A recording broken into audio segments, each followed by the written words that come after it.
नमस्कार दोस्तों, मैं हूं रोशन और आप देख रहे हैं जीके अफेयर्स यूट्यूब चैनल। दोस्तों, इस चैनल पे आपको प्रीवियस ईयर पेपर का डिस्कशन मिल जाता है, तो आप लोग जरूर इस चैनल को सब्सक्राइब करके बेल आइकन को प्रेस रखिए। दोस्तों, हम रीजनिंग का यहाँ पर सीरीज आप लोगों के लिए लेकर आए हैं, जो कि यहाँ पर बहुत ही महत्वपूर्ण होगा आने वाले एग्जामिनेशन में, खास करके आरआरबी जेई में। तो ध्यान से देखिएगा और वीडियो पसंद आए तो जरूर लाइक कर दीजिएगा और अपने दोस्तों के साथ भी शेयर करिएगा। तो देखिए, एक क्वेश्चन है सीरीज का। जी हाँ, रीजनिंग में सीरीज का क्वेश्चन है और इस तरह के क्वेश्चन अक्सर एग्जाम में आते हैं। इसमें आपको क्वेश्चन मार्क जो यहाँ पर है उसके स्थान पे बताना है कि क्या आएगा। तो देखिए, सबसे पहले सीरीज जो दिया हुआ है उसको हम लोग लिखते हैं। तो 324 है, उसके बाद देखिए 722 है, फिर यहाँ पर 1200 है, फिर यहाँ पर प्रश्न दिया हुआ है और फिर 2420 है। तो देखिए, ये आपको तकरीबन देखने को मिल रहा होगा कि दुगना के करीब करीब है। तो इस तरह से यहाँ पर आपको थोड़ा सा लग रहा होगा कि यहाँ पर जो है मल्टीप्लाई, तो यहाँ पर जो है आपको ज़्यादा नहीं है। तो यहाँ पर आपको सबसे पहले इसको क्या करिए, जब इस तरह के क्वेश्चन है तो डिफरेंस निकालिए। जी हाँ, सबसे पहले इन दोनों के बीच डिफरेंस निकालिएगा। तो यहाँ पर 398 आएगा। जी हाँ, 398 आएगा। फिर इन दोनों के बीच गैप निकालिए, तो यहाँ पर आपको आएगा 478। जी हाँ, 478। अब देखिए, आगे का हमें गैप इन दोनों के बीच पता नहीं है, तो इस तरह से हम इसको छोड़ देते हैं। अब देखिए, यहाँ पर जो है, देखिए जो गैप है यहाँ पर अनइक्वल है, तो इस तरह से हम पता नहीं लगा पाएंगे कि अगला गैप जो है क्या होगा। तो देखिए, एक गैप हम इन दोनों के बीच और निकाल लेते हैं। तो यहाँ पर गैप जो है 80 का आ रहा है। अब देखिए, हम एज्यूम करते हैं कि अगला गैप भी इन दोनों के बीच जो है 80 ही होगा। तो यहाँ पर इन दोनों के बीच जो गैप होगा, यहाँ जो होगा नंबर, वो 80 ही होगा। अब देखिए, जब हम 80 यहाँ पर एज्यूम करते हैं, तो देखिए यहाँ पर जो है, जब एज्यूम हम 80 करते हैं, तो यहाँ पर आपको जो है लास्ट में देखिए 8 जो है यहाँ पर आ रहा है, क्योंकि क्या है, इन दोनों का जोड़ ही है, यहाँ पर ए आ रहा है। इन दोनों का जब जोड़ेंगे हम, तो देखिए यहाँ पर जो है 8 लास्ट में आ रहा है, और इसको फिर जोड़ेंगे तो 8 देखिए लास्ट में है ही नहीं। तो यहाँ पर आप थोड़ा सा इसको ध्यान दे सकते हैं कि ये तो नहीं होगा। तो 80, अब देखिए यहाँ से आप सोचिएगा कि 80 जो है नहीं है, तो यहाँ पर थोड़ा सा एज्यूम करना होगा। तो देखिए 82 मान के देख लीजिए। तो देखिए, हम इन दोनों के बीच जो मानते हैं कि 6-6 का गैप है। अब देखिए, यहाँ पर हम 86 जो है रख लेते हैं। तो देखिए, जैसे ही 86 यानी कि 478 में 86, देखिए यहाँ फिर इन दोनों के बीच जो है 6 का गैप है। तो देखिए 478 और इसमें 86 ऐड करिएगा, तो 500 यहाँ पर 64 आ रहा है। यहाँ 564। अब देखिए, इन दोनों के बीच जो है 564 अगर करिएगा, तो देखिए यहाँ पर कितना हो जाएगा, तो 1764 यहाँ पर हो जाएगा। देखिए 12×5 1764। अब आगे चेक कर लेते हैं कि अब देखिए 86 और इसमें जो है आप 86 के बाद कितना, इसमें देखिए 6 का गैप है, यानी कि 4 बार सीरीज यहाँ पर लग रहा है।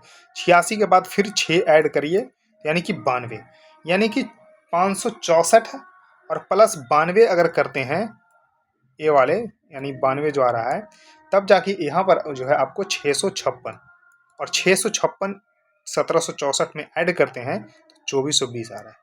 तो थोड़ा सा डिफिकल्ट क्वेश्चन है और ट्रिकी है, तो इसको जरूर ध्यान रखिएगा। देखिए, यहाँ पर एक सीरीज तो दिया है, फिर हम दूसरा सीरीज निकालें, फिर यहाँ पर देखिए जूमिंग का प्रोसेस यहाँ पर चालू हुआ, तो 80 + 6 86 और 86 + 6 92, तब जाकर जो है यहाँ पर चौथी सीरीज में जो है हमारा आंसर आया 1764। तो करेक्ट उत्तर इसका ए होगा, 1764 इसका सही उत्तर हो जाएगा। तो इस तरह से इसको जरूर ध्यान रखिएगा। अब देखिए, नेक्स्ट क्वेश्चन है, बहुत ही इंटरेस्टिंग क्वेश्चन है ये। अब देखिए, इसमें कहीं ना कहीं आपको तो लग रहा होगा कि ये देखिए जो गैप है जो है थोड़ा सा बढ़ रहा है, फिर ज़्यादा बढ़ रहा है। तो पहले लिख लेते हैं। देखिए 7 के बाद यहाँ पर 13, फिर देखिए 39, फिर देखिए यहाँ पर 46, फिर देखिए 138, फिर देखिए 146, फिर देखिए यहाँ पर 438, फिर 447, और फिर यहाँ पर बताना है कि क्या होगा। अब देखिए, जब इस तरह से आप लिख रहे हैं, तो देखिए यहाँ पर क्या हो रहा है कि यहाँ देखिए गैप कम है, यहाँ जो है गैप जो है कम है, और यहाँ भी गैप कम है, यहाँ भी देखिए गैप कम है। तो बस इसको ही आपको ध्यान रखना है। तो देखिए इन दोनों के बीच जो गैप है कितना का है, तो +6 का है, तो +6 का है। और इन दोनों के बीच जो है गैप +7 का है, और इन दोनों के बीच जो गैप है +8 का है, और इसके बीच जो गैप देखिए +9 का है। तो देखिए इससे तो नहीं आएगा क्योंकि 447 के बाद इसको जो है नहीं आ रहा, यानी कि प्लस वाला तो हमें काम में नहीं आएगा। अब देखिए हम नीचे जो है गैप देखते हैं, तो देखिए इन दोनों के बीच गुना करिए 3 से, देखिए 13 गुने 3 39। फिर देखिए इन दोनों के बीच गुना करिए 3 का, तो देखिए 6 गुना 3 18, और यहाँ पर 4 तिया 12 1 13, तो इसके बीच फिर गुना करिए 3 का। यानी कि जो दो सीरीज इसमें है, एक एक अल्टरनेट करके इसमें एक बढ़ते हुए +6 +7 +8 +9, और जो दूसरी सीरीज है वो 3 का मल्टीप्लायर है।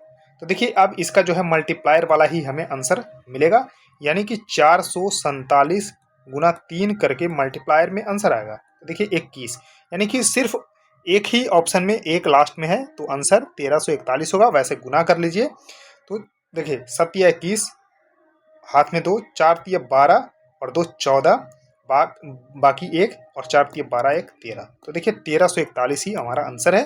तो इस तरह से जो है आप इसको लगा सकते हैं। उसके बाद देखिए ये भी आपको सीरीज का ही क्वेश्चन है, लेकिन ये अल्फ़ाबेटिकल सीरीज है। तो देखिए अल्फ़ाबेटिकल सीरीज के लिए सबसे पहले आपको अल्फ़ाबेट के बारे में पता होना चाहिए। तो देखिए हमने नंबरिंग करके यहाँ पर आपको एग्ज़ाम में भी जो है नंबरिंग करके रखनी है। तो देखिए यहाँ से आप थोड़ा सा इसको ध्यान दीजिए। तो देखिए यहाँ पर क्या है, तो देखिए RZ, फिर देखिए BX, फिर देखिए FU, फिर यहाँ पर जो है फिल इन द ब्लैंक्स है, और फिर NL। तो यहाँ से आप देख पा रहे होंगे कि ये दो सीरीज तो चलती है। तो देखिए Z से X और X से U, U से यहाँ पर जो भी आएगा फिर L। तो देखिए Z से X के बीच में आप देखिए गैप कितना है, तो -2 का है। फिर देखिए X से U के बीच में गैप कितना का है, तो देखिए -3 का है। फिर देखिए U से अब क्या ना -4 होगा, तो देखिए 1 2 3 4, यानी कि यहाँ एक Q आएगा, तो -4। और देखिए Q से फिर देखिए -5 का, अब इनके बीच गैप है, तो देखिए 1 2 3 4 5, L है, जी हाँ। तो यानी कि लास्ट में Q। अब देखिए ज़्यादा सोल्व करने की ज़रूरत ही नहीं है, यहाँ पर ऑप्शन जो है A, यानी कि JQ इसका सही उत्तर हो जाएगा। लेकिन फिर हम दूसरा देख लेते हैं। तो देखिए यहाँ से R अभी रहने दीजिए क्योंकि ये जो है सर्कुलर है।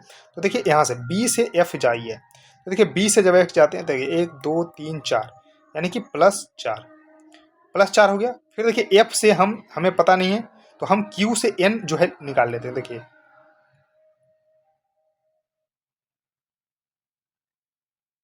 तो इस तरह से, सॉरी Q से नहीं, अब यहाँ देखिए पता नहीं है, तो हमें देखिए +4 यहाँ पर बस पता है। तो अब देखिए अगला क्या होगा हमें बिल्कुल नहीं पता। तो अब F से हम जो है N तक देख लेते हैं कितना है। तो देखिए F है, देखिए 1 2 3 4 5 6 7 8। अब देखिए दोनों के बीच, 2 के बीच 8 का है, तो देखिए 4 है, तो 4 4 में ही हम इसको बांट देते हैं, यानी कि 1 2 3 4, यानी कि J यहाँ पर आ जाएगा। तो देखिए JQ ही हमारा आंसर है, तो यही है। और देखिए इन N से R जो है यहाँ पर +4 है, यानी कि सर्कुलर है ये। तो इस तरह से देखिए 1 2 3 4, यानी कि N और R जो है इस तरह से 4 आएगा। तो यानी कि नीचे जो है इस तरह का 2 सीरीज है, तो इस तरह से इसको सोल्व कर पाइएगा। उसके बाद देखिए अगेन सीरीज का क्वेश्चन है। इसमें देखिए ये थोड़ा सा लॉजिकल सीरीज है। इस तरह के जो है क्वेश्चन एग्जाम में आते हैं, और RRB जेई में ही पूछे गए प्रश्न हैं। तो देखिए सबसे पहले लिख लीजिए क्वेश्चन को। तो देखिए 25 है, फिर देखिए 125 है, फिर देखिए 62.5 है, फिर देखिए यहाँ पर 250 है, फिर यहाँ 125 है, और यहाँ पर 375 है, 375 फिर आंसर है। तो यहाँ पर आप देख पा रहे होंगे कि दो सीरीज तो है, क्योंकि देखिए एक नंबर 25 है, फिर देखिए यहाँ से थोड़ा सा बढ़ता है, फिर देखिए यहाँ से बढ़ता है, और ए नंबर देखिए थोड़ा सा ज़्यादा बढ़ रहा है। यहाँ पर दो सीरीज क्लियरली यहाँ पर दिख रहा है। तो देखिए 25 से 62 जो है किस तरह से जाएंगे। तो देखिए 25 से अगर हमें 62 जाना है, 62.5 जाना है, तो कितना है, तो 2.5 गुना मल्टीप्लाई इसमें करिएगा, यानी कि 2.5 से अगर मल्टीप्लाई करते हैं तो यहाँ पर आ जा रहा है। फिर देखिए 62.5 से हमें 125 कितना मिलेगा, तो क्लियरली इसका दुगुना है, यानी कि तो आप देख पा रहे होंगे। अब देखिए हमें ऊपर वाले से मतलब नहीं है, अभी हमें नीचे वाले ही सीरीज से हमें x के वैल्यू पता चल जाएगा। यानी कि देखिए आधा घटते हुए आ रहा है, यानी कि अब 1.5 से गुना करना पड़ेगा किसमें, 125 में। तो देखिए 125 में 1.5 से अगर गुना करते हैं तो यहाँ पर जो है आंसर जो होगा 187 पॉइंट, यहाँ जो है 187.5 इसका आंसर होगा। यानी कि अगला जो सीरीज होगा 125 गुने 1.5 का मल्टीप्लायर में होगा, यानी कि 187.5 होगा। यानी कि दो सीरीज है, तो एक सीरीज तो आप देख लीजिए कि इसका हमें काम ही नहीं है, क्योंकि अगला जो है नीचे वाले के टर्म में आएगा। तो इस तरह से आपको ध्यान रख लीजिएगा। देखिए पहला जो है 2.5 से मल्टीप्लाई, फिर 2 से, फिर जो है 1.5 से, तो 187.5 इसका सही उत्तर होगा। अब देखिए इस तरह से क्वेश्चन जो है बहुत बार पूछे जाते हैं कि सर्टेन लैंग्वेज में देखिए क्या है, पर नेट 20, इसको क्या लिखा गया है, स्मोकिंग इज हार्मफुल। फिर देखिए VOG डोर नेट, ये क्या है, ये वाइड हार्मफुल हैबिट। तो देखिए यहां से हार्मफुल जो है इसमें है और हार्मफुल इसमें है, और देखिए दोनों में कॉमन क्या है, यहाँ देखिए हम इस तरह से घेरा लगाते हैं नेट, यानी कि हार्मफुल हो गया, इसको लिख देते हैं हार्मफुल। अब देखिए तीसरा भी दिया हुआ है कि डोर 20L। अब देखिए डोर 20L में से क्या है, प्लीज अवॉइड स्मोकिंग, तो स्मोकिंग। अब देखिए हमें डोर जो है पहले और यहाँ पर सॉरी दूसरे इसमें और इसमें डोर दिया हुआ है, तो देखिए डोर इसमें हमें ढूंढेंगे कि प्लीज अवॉइड स्मोकिंग, और यहाँ पर देखिए अवॉइड, यानी कि डोर मीन्स जो है यहाँ पर अवॉइड होगा। तो अब देखिए यहाँ पर जो है पूछा गया है कि which of the following means habit is in that language. तो देखिए यहाँ पर जो है हैबिट के बारे में पूछा गया है, तो देखिए इसमें से हमें दूसरे में हैबिट है, तो देखिए अवॉइड का हमें पता चल गया कि यहाँ पर डोर है, नेट पता चल गया कि हमें हार्मफुल है, तो VOG इसका क्लियरली जो है करेक्ट उत्तर हो जाएगा। तो इस तरह से आप देख पा रहे होंगे। तो यहाँ से जो VOG करेक्ट उत्तर होगा, क्योंकि यहाँ पर देखिए VOG जो है यहाँ पर इसका मतलब है हैबिट। तो इस तरह से आप VOG इसका सही उत्तर हो जाएगा। उसका देखिए नेक्स्ट क्वेश्चन आपके सामने है। अब देखिए ये तो बड़ा ही सिंपल है। अब देखिए एक सीरीज वाला यहाँ पर क्वेश्चन है, तो देखिए इसको लिख लीजिए और उसके बाद देखिए क्या है, तो ZWTQ और फिर आपको बताना है। तो देखिए Z से आपको W जाना है, तो देखिए 1 2 3, यानी कि इससे जब जाएंगे तो -3 जा रहा है, और देखिए W से T जाना है 1 2 3, तो देखिए -3 ही जा रहा है। फिर देखिए यहाँ पर 1 2 3, यानी कि -3 ही जा रहा है, तो Q के बाद 1 2 3, तो यानी कि N इसका सही उत्तर हो जाएगा, यानी कि N -3 ही जाएंगे तो N, तो N इसका सही उत्तर हो जाएगा। तो दोस्तों इस तरह से हम क्वेश्चन करवाते रहेंगे आप लोगों को। बस आप लोग क्या करिए, वीडियो को लाइक कर दीजिए और चैनल को सब्सक्राइब कर लीजिए। तो इस वीडियो में इतना ही, धन्यवाद।